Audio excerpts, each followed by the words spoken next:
Hello everybody. My name is Craig, and I am on behalf of Employer Advantage. I'd like to welcome all of you for joining us to this installment of our DPC webinars. I'd just like to briefly outline our plan for this webinar. All attendees will be muted for the program, but there will be 5 to 10 minutes of QA at the end. You will have an opportunity to ask your questions at that point. Our speaker today is Jed Constantz, Chief Strategy Officer and Senior VP of Client Relations for Employer Advantage. Welcome, Jed. You have our attention. Great. Thank you, Craig. And before I begin, I'd like to call on Dr. Glenn Stream from Family Medicine for America's Health to offer some observations about this and the event that occurred a few weeks back at the DPC Summit. Yeah, thanks, Jed. I'm Glenn Stream. I'm a practicing family physician in Southern California and also president and board chair of Family Medicine for America's Health. We're collaborating with the Primary Care Innovators Network, including Jed and his folks, around efforts that align with our project. Ours is a 5-year collaborative project of 8 national family medicine organizations with goals to accomplish a number of things, to expand our primary care workforce, to improve the healthcare delivery model, to use best available technology and research, but to have that primary care supported by a funding model that provides the necessary revenue stream to accomplish those things. And that's our alignment with looking at innovative ways, particularly innovative ways that employers can directly collaborate with practices. So our sponsor organizations represent physicians all around the country that are looking for a better way to do things and are often very much embracing of innovative opportunities. And so we're collaborating with this Primary Care Innovators Network, building off of work, as Jed said, that began at a session last month in DC, really focused on that market area, but also then looking to accomplish things elsewhere around the country. Excellent. Thank you, Glenn. And so today's session, as Glenn pointed out, is a continuation of a conversation that began, that happened a couple of weeks back in Arlington, Virginia, really, just outside Washington, at the annual DPC Summit, Direct Primary Care Summit. We were able to secure a session that, for the first time ever, really created this dialogue between employers and those primary care physicians that had either adopted the direct primary care model or were exploring the direct primary care model. And the feedback from the event was so powerful and positive that the decision's been made, as best I can tell, to spend a half day next year at next year's DPC event focusing on this. So a lot of the content that we're touching upon here in these webinars will be more fully developed and will end up as sections that could be for participation next year at the DPC Summit. Now, we're channeling everything through, as Glenn mentioned, the Primary Care Innovators Network, because not only are we talking about meaningful change to the business model for primary care, we are also talking about the need to train tomorrow's doctor. And so that's the involvement of the Family Medicine Education Consortium in terms of this Primary Care Innovators Network. So I think we've tried to touch upon the key components that are necessary in order to make this opportunity for primary care available and make it, frankly, as successful as humanly possible. So today's session is focused on near-site, on-site clinic options in working with employers. Again, to the extent that the direct primary care practice wants to establish some sort of working relationship with those, frankly, who pay for the care, even in instances where patients pay themselves, the proceeds are often coming from some sort of gainful employment situation. So, and the key here is that the employer community has understood to some degree the value of primary care, albeit in a limited manner in the context of on-site, near-site clinic operations. In many instances, they've set up shop in a community without really touching base, if you will, or taking the pulse of the local community-based primary care to see if some sort of collaborative relationship might be possible for any number of different reasons, lack of understanding, what have you. Interesting to note, probably the most dramatic example of that is what happened, happened about 25 years ago at Rosen Hotels in Orlando, Florida, where Mr. Rosen received a premium rate increase on his health plan and simply decided at that point that he was going to get at the root of the conversation around healthcare finance and delivery and control it from the very beginning by setting up his own primary care practice dedicated to the care and treatment of his employees and their covered dependents. And as a result, in terms of the hotel industry, his rate of turnover among employees is the lowest in the industry. And so he was able to recognize almost immediately that it was not just a insurance problem, but it was actually a healthcare delivery problem or challenge. And he solved his problem years ago. And right now, Mr. Rosen, last time I checked, pays roughly half of what anybody else pays because of his investment in primary care. So the on-site, near-site clinic conversation, if you will, is not new to employers. What we're suggesting is that employers be given the opportunity to look at working with community-based primary care under the direct primary care model to secure those services on behalf of their employees and covered dependents. So if we take a look at the notion of developing an on-site, near-site strategy, we're going to touch on several things today during this conversation. This will go for about 40 minutes or so, and then we'll open up for questions.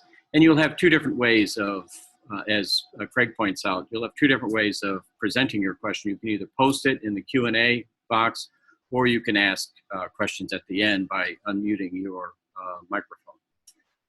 But in many ways, a DPC practice can offer a service very similar to the traditional on-site, near-site employer clinic, and frankly, in our opinion, maybe do so even better. Providing a near employer worksite option can bring patients to the DPC practice rather than simply recruiting patients one at a time. We talked about that in Arlington, Virginia, and we talked about that during previous sessions.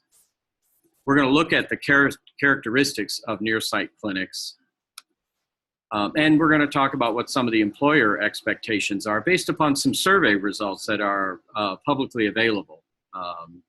In our instance, we're going to be taking a look at what the National Business Group on Health has done, and then give you a sense of what type of employer you might want to look for in terms of what type of industry and by size as well. So again, as I mentioned, a lot of the information that we're going to touch on is made available to the National Business Group on Health that has done a pretty good job of keeping tabs of in terms of what's happening in the on-site clinic community.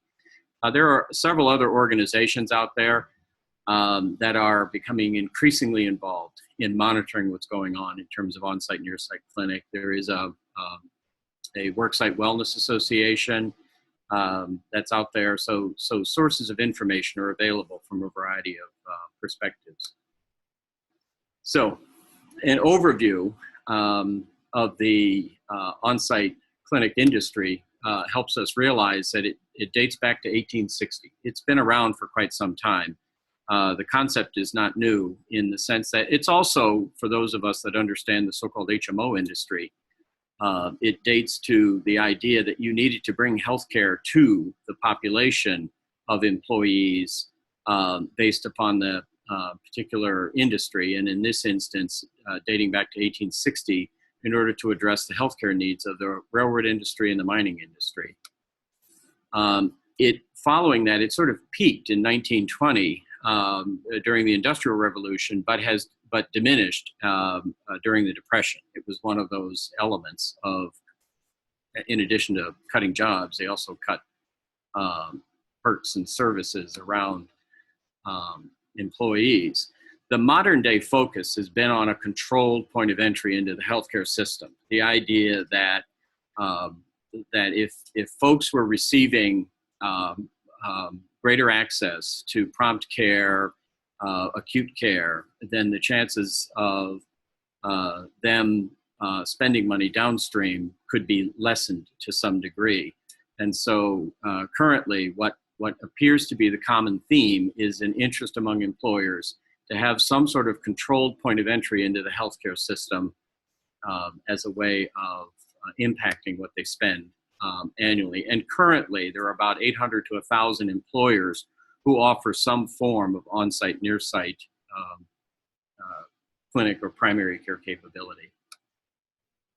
And the types of services that are offered, and you can see the difference between everyone who offers it or just a few that offer it. Acute care first and foremost. The notion that if I could address someone's needs and immediately and get them back on the line, back to work, then I would not only be able to deliver the service at less than the cost of care in the community, but I would also lessen the impact on so-called ancillary costs, which lost work time, having to replace a worker, any number of things that can occur when someone has to go into the community in order to receive some semblance of health care. Health improvement programs. This is something that is of growing interest. It's sort of a change for employers to move it into a primary care setting as opposed to having it live external to a clinical environment. Occupational health, that's a pretty obvious service that's offered. Interesting, number 4 is primary care. We sort of have seen in our travels and our discussions that many employers who've adopted on-site, near-site are doing so, but they don't want to interfere with the relationship a patient might have with a community-based primary care clinician. What they don't understand, however, is the inherent nature of advice and counsel from a physician, whether they be your regular physician or the on-site, near-site physician, or in some cases, on-site, near-site nurse practitioner, that at times that information can conflict because one person may have more information than another. And so this notion of not offering full service primary care, full primary care, just offering some primary care services for many employers has limited, frankly, the value of their on-site, near-site clinic. And the reason I point that out is to kind of arm you guys with thoughts that you can use in order to introduce the conversation to an employer. I mean, as a clinician, as an individual involved in primary care, you're in the best possible position to explain to someone in a very conversational way what occurs when you limit the amount of whole person care that you're able to provide or that a person receives. Chronic care management, again, not as prevalent as you would think in an on-site, near-site type of capability. Some level of pharmacy service, some level of on-site employee assistance program service, which is frankly a form of behavioral health. Certain specialty care services, and again, depending upon how well the employer understands the statistics associated with their population, will determine to what extent they're able to embed certain types of specialty care in their on-site, near-site clinic strategy. That's where the data for the employer tends to be incredibly important as they look at this. And then we're seeing an increase, certainly not to the extent that it could be, but some mental and behavioral health services in the on-site clinic. And then, of course, specialty drug administration. I think that one is one that's going to increase as well. So why would you want to offer on-site clinic services? Well, if for employers who offer those services prior to 2000, these are the survey results, if you will. They want to enhance worker productivity, again, by bringing primary care or acute care, I should say, if you consider the previous slide. If you bring acute care closer to the worker, you're more likely to get them back online in a timely fashion. Some interest in reducing medical costs at a minimum to try to deliver primary care that's, quote, cheaper than what it might be in the community. Address some occupational health and safety needs, improve the integration of health and productivity efforts, meaning try to map and come up with strategies that improve the health status in a manner that is designed to improve someone's level of productivity. Improve access to care, less important, interesting to note. Improve quality of care, less important, interesting to note, and offer a concierge service as a perk. So that is the least important among those who were the early adopters of on-site, near-site clinic efforts. Now, after 2000, we see a slight shift in some of the statistics. In the case of productivity, it pretty much stayed the same. But they began to realize, if you look at reducing medical costs, that investing in primary care truly could be a weapon toward reducing the aggregate spend. And so that is genuinely, I think, the reason why the direct primary care community needs to be animated around leveraging these conversations with employers, particularly for those employers that may offer an on-site in a given locale where the majority of their folks are, but frankly might be largely ignoring the needs of folks who live 20, 30 miles away from the main employer facility. Less interest in addressing occupational health and safety needs, about the same in terms of the integrating health and productivity efforts. Improving access to care, again, a recognition that having some access to a doctor early is important. A growing increase in the improving the quality of care. And then for some, a slight increase in offering this as a concierge type service. So when you look at the goals for putting an on-site, near-site clinic in place, it then helps you understand what you might need to do so that your capabilities and offerings are better aligned with some of the reasons why employers put those clinics in place. For example, convenience, time and effort for employees, very important. Again, it ties into productivity. But it also talks about, the need for extended hours, for example, to not compete with someone's work time, but to complement their work time in some form or fashion.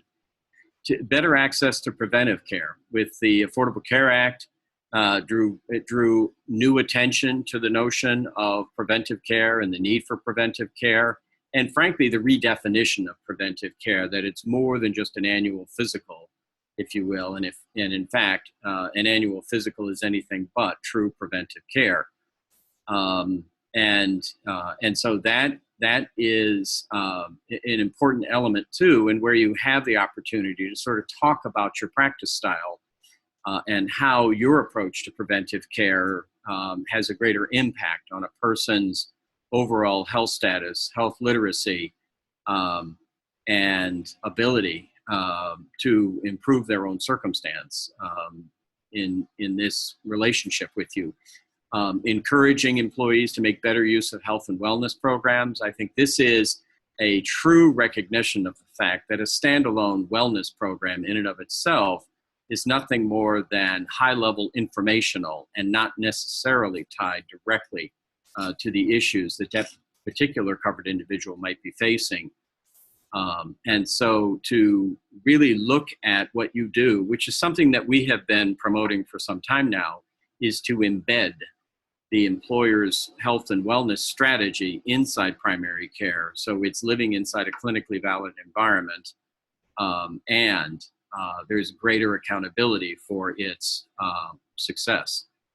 Control over control over all health spending. Again, a recognition that investing in primary care can have an impact on total spending, and in particular downstream spending. And what we like to think of is eliminating healthcare waste, originally identified by the Institute of Medicine and most recently identified in a JAMA article focused on low-value care. That's the new term of art for healthcare waste, is low-value care.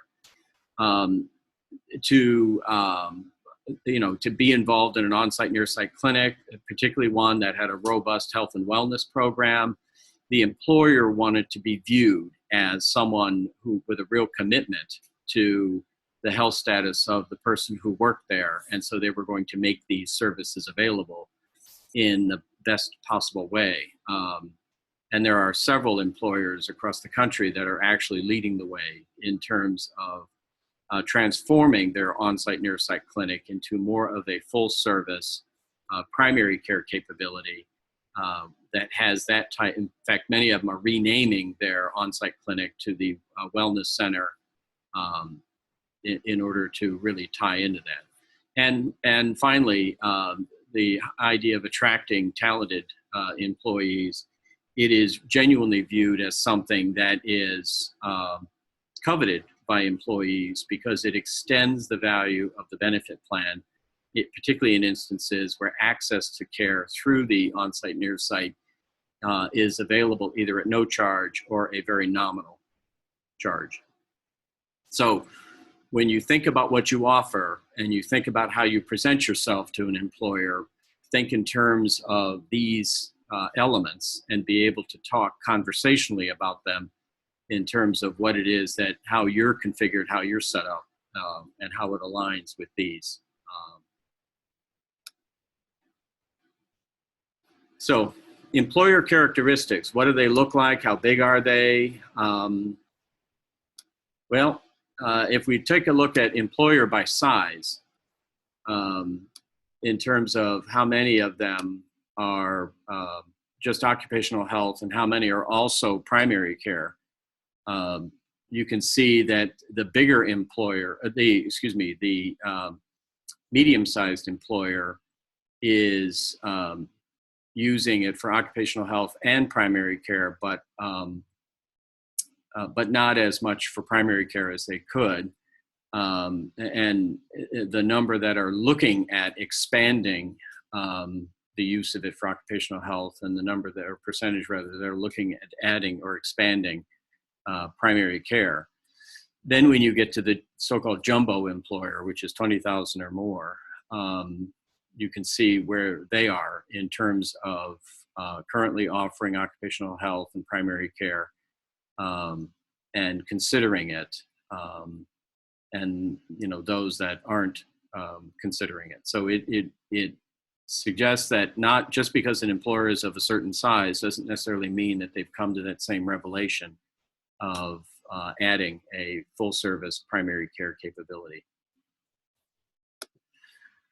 When you look at it in terms of the industry, you can see that, interestingly enough, the healthcare industry is the one that is most interested, most animated around adding a primary care capability to their on-site, near-site clinic. And not surprisingly, the healthcare industry has the opportunity to understand a little bit more in terms of what primary care really means and what primary care, at least in theory, can do.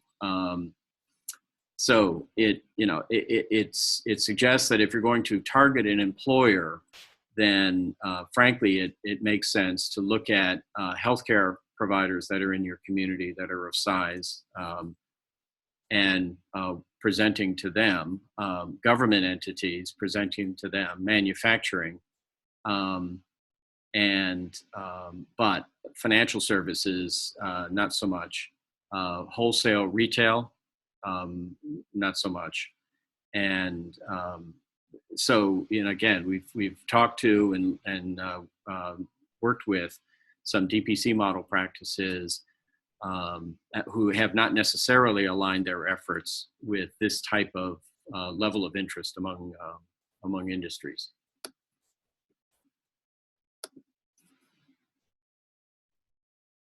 In terms of what on-site services tend to be offered, this is really an opportunity for you to guide the conversation. I mean, this is a survey. These are survey results in terms of what percentage of employers offer what services. And, again, this is really an opportunity for you to become the trusted advisor to the business community and sort of guide the conversation as to what they should be offering through the on-site, near-site clinic versus what they are currently offering. And in particular, chronic disease management is an area that is offered less than half the time, yet has the greatest impact on aggregate spending, because it's through chronic disease management that you can begin to get into some care management, care coordination activities that truly reduce the employer's aggregate spend for the benefit plan. Again, mental health and EAP counseling, it's an area that can make an impact on downstream spending as well. But you can see that employers historically have gravitated to what they know, screenings, immunizations, and treatment of workplace injuries, and some level of urgent care. What they need to be is guided to areas that could make a greater impact on their total spend. So on-site investment, in terms of total budget for their health plan, and I found this to be fascinating, that over half of the employers, 52% of the employers, are still apparently pursuing cheaper care, not necessarily more effective care, because it's only around 7% of the employers that really understand the notion that we're talking about an investment in primary care, and that by rights, that should be a meaningful percentage of your total health budget, your total medical plan spend budget, in order to get a genuine return on investment. Again, we've come across in our efforts a number of employers who unfortunately can't get past this idea that primary care is not worth investing in, or they don't know how to do that, or they see any increase in spending by segment of the healthcare market as being bad, and they're trying desperately to reduce everything at the same time without necessarily thinking strategically about the impact that primary care can make. So when you start talking to an employer, when you start exploring the idea of serving in this capacity, and you hear them be very proud of the fact that, well, less than 2% of what they spend is on primary care because they've got this clinic, you don't necessarily want to challenge their intelligence, but what you do want to do is see if you can engage them in some semblance of a conversation around, have they thought about measuring the return on investment impact of their primary care investment, as opposed to just trying to spend less on everything, regardless of how it fits in the total health plan spend.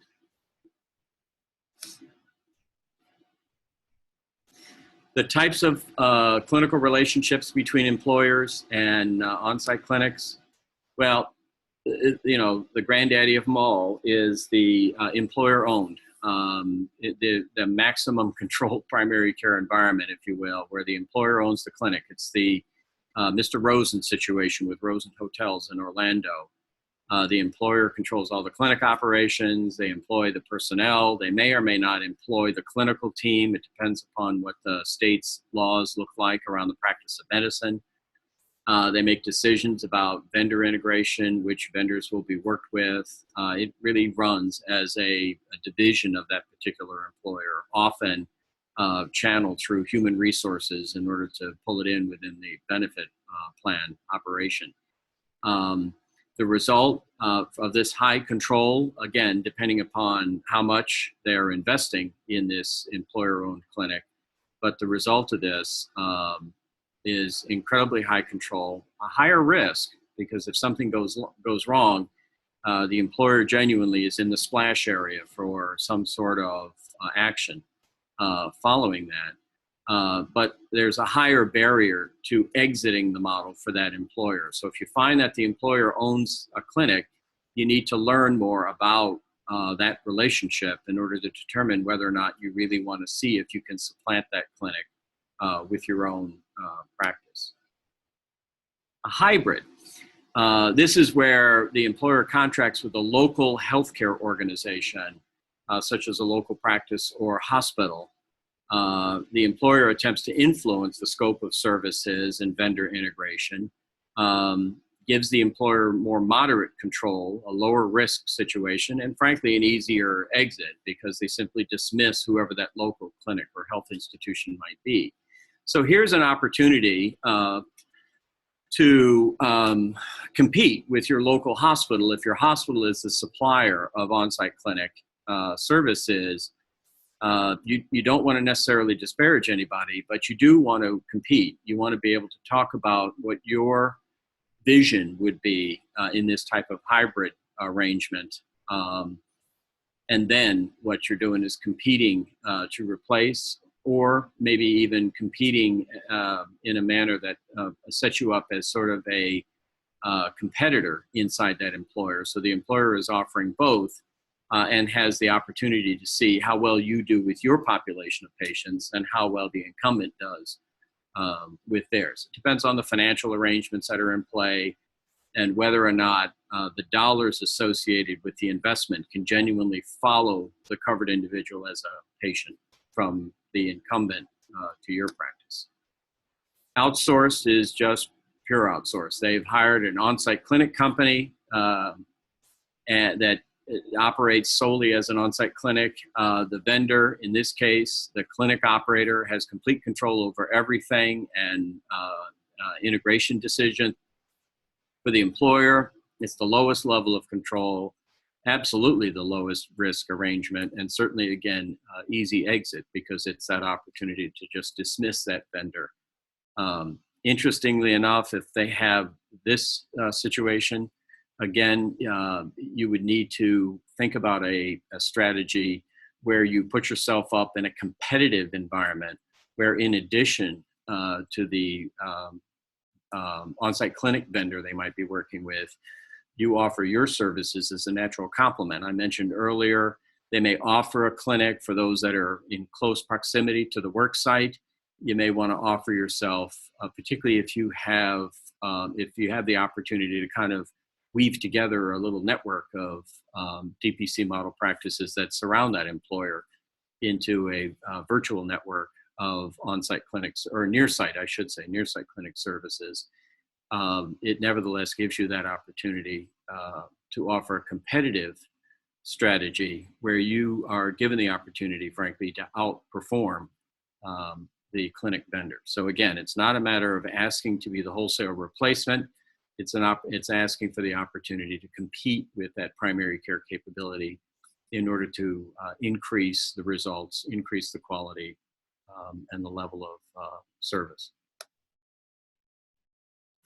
So at this point, we're about 40 minutes past the hour. And so we'll open this up now to any questions that might be posted, or anyone who would like to have their microphone unmuted. Questions, comments, thoughts? And you may unmute by pressing *6 on your telephone, or you can press the mute button or unmute button on your screen if you're using a computer, either one. You may also post questions in the chat area, and I will read them aloud for the group, and Jed can respond to them. Jed, the first question that I have seen is, what is the best way to structure the DPC into the insurance plan? Is it best for it to be free to employees? Yes, actually, because, and we touched upon this at a previous session, and it's an important concept. It's the same sort of concept, frankly, that employers consider when they offer on-site, near-site clinic capabilities. It's viewed as an add-on to the benefit plan, not part of the benefit plan. It sits on top of the benefit plan, and anyone who wants to take advantage of this enhanced primary care service simply takes themselves to the on-site clinic or takes themselves to the near-site clinic.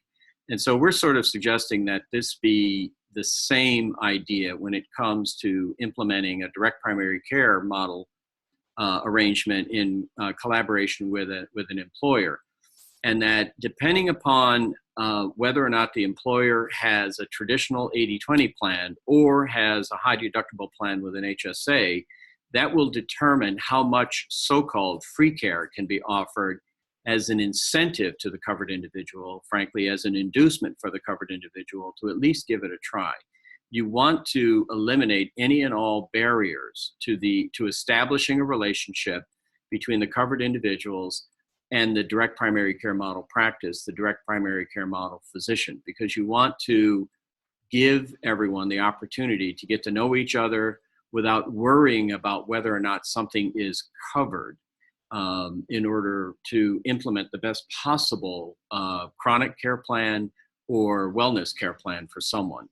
And so we've developed a somewhat proprietary business model, frankly, that enables the direct primary care model practice to offer everything except sick care at no out-of-pocket expense to the covered individual. And that includes a pretty broad range, not just preventive care, but also a broad range of wellness services, a broad range of disease management services, and a broad range of care management, care coordination services. And it creates an environment where the covered individual can at least have a conversation with the primary care clinician, the primary care team, in order to explore what the practice recommends, what the physician recommends for the person, and an opportunity through shared decision-making, frankly, to come up with a care plan and strategy that is aimed predominantly at preventive care, wellness, disease management, and care management, care coordination. Now, of course, if you wake up with the flu, that's going to be under a high deductible HSA plan, that's going to be a high deductible expense, recoverable from your HSA plan.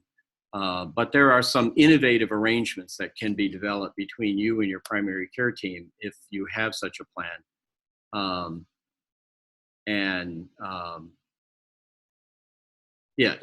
There are some innovative arrangements that can be worked out. Once the practice has a better opportunity to understand who you are and what your needs are, they are in a much better position to work collaboratively with you to make it fit a pretty broad definition of services that are viewed as disregarded services in the eyes of the Internal Revenue Service in the context of an HSA plan.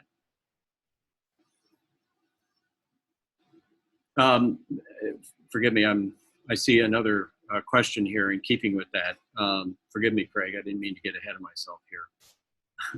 But the 80-20 plan, the reason why an employer would offer, frankly, they would offer a high deductible HSA plan versus an 80-20 plan because it's less expensive from a premium calculation perspective.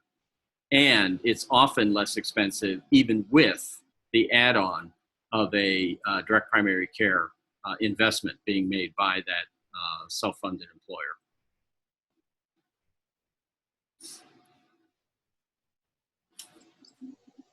Are there any other questions? If so, you may press *6 on your telephone to unmute yourself, or you may press the unmute button on the computer in the window that you may see yourself. And if you have other questions, you may also post them in the group chat. And there is another question that has been posted. Why is there so much emphasis on wellness programs? Well, it's sort of stating the obvious in the sense that when employers simply look at the health status of their when employers simply look at the health status of their covered individuals, and they don't have to dig too deep. You know, you can just take a look. You can see who's smoking. You can kind of wander around the cafeteria and see what folks are eating. You get a sense that folks are not they tend to be their worst enemies in terms of what they're doing to themselves and with themselves. And so, you know, the thinking was, well, if you can only increase their awareness, then you have a better chance of them adopting healthier lifestyles. Well, the fallacy in that is the disconnect that often exists between individuals and the facts around their own health status. This is something that we've become pretty adept at measuring, which is what do people think is their circumstance versus what really is their circumstance. And so employers, again, keep in mind employers understand their business, they don't understand healthcare delivery. And it's often a phrase I would use, which sometimes insults people, but also is an aha moment, in the sense that all of the various vendors that have popped up, particularly around wellness, are very good at selling to the lowest level of intelligence. They're really not good at helping folks understand healthcare, finance, and delivery. And that takes a little bit more effort to do that. And so that actually leads into the follow-up question, if I understand it correctly. The way you convince an employer to not so much get rid of wellness programs, but to buy the wellness program service from primary care instead, is to kind of guide them through, walk them through a conversation that helps them better understand that if you had the opportunity to interact with their covered individuals in this much broader arena of preventive care, wellness, disease management, and care management, care coordination, you and your team could do a much better job of improving their circumstance by making them better healthcare consumers, and by quietly pointing things out to them that are less likely to come to their attention in some sort of lunch and learn environment where 60% of the people who are at the lunch and learn have already bought into the concept of wellness and are simply there to validate that they're doing the right thing. The on-site employer-based wellness programs are inherently limited because they're aimed at a mass audience, when really wellness is a plan that needs to exist between a person and their physician that is developed in the context of whatever chronic condition they might otherwise have. Because unless you deal with the chronic conditions first, the opportunity to deal with wellness second is naturally impaired. So it's not a matter of really convincing the employer to get rid of wellness investment. It instead is helping the employer understand that those dollars are better invested in your practice and your efforts in the relationship you have with their covered individuals.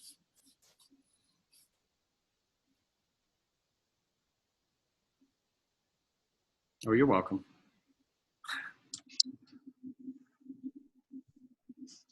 Are there any other questions?